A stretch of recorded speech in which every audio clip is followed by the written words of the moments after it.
countries effective later this week.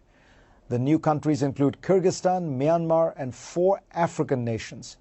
One of those is the continent's largest economy and its most populous country, Nigeria. Officials justify the ban on the basis of national security concerns. As the Washington Post reported, they say that each country has gaps in its security protocols surrounding travel that expose the United States to terror threats. But that argument doesn't really make sense.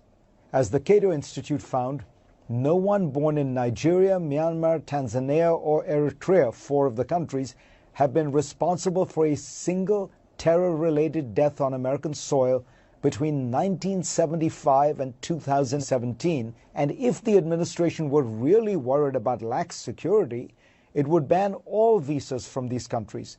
But it's only targeting permanent immigrant visas, leaving temporary visas from those countries untouched, which suggests that something else is going on here. Last year, when Trump unveiled a new immigration plan, White House aides told the Washington Post that Trump wanted high-skilled, well-educated, English-speaking immigrants who could assimilate easily and give back to the country. That's an understandable wish list for any world leader.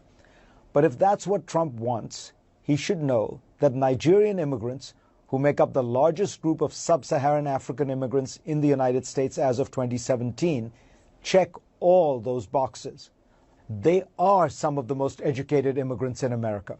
According to the Migration Policy Institute, 59% of Nigerian immigrants aged 25 or older in the U.S. hold at least a bachelor's degree.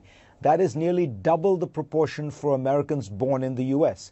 It is also more than the proportion for immigrants from South Korea, China, Britain, and Germany. And Nigerian immigrants tend to work high-skilled jobs. 54% of them are in largely white-collar positions in management, business, science, and the arts, compared to just 39% of people born in the U.S. That means, of course, they have significant spending power. According to a new report by the New American Economy Research Fund, in 2018, Nigerian immigrants in the United States made more than $14 billion and paid more than $4 billion in taxes. And the Nigerian diaspora around the world sent back almost $24 billion in remittances in 2018, contributing to a Nigerian economy that is more dynamic than many people, including maybe Trump himself, realize. Nigeria was once thought to be just an oil economy, but today services account for more than 50% of its GDP.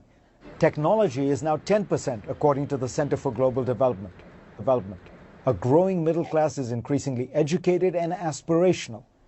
Nigeria is America's second largest African trading partner, and the U.S. wants to double existing trade and investment in Africa.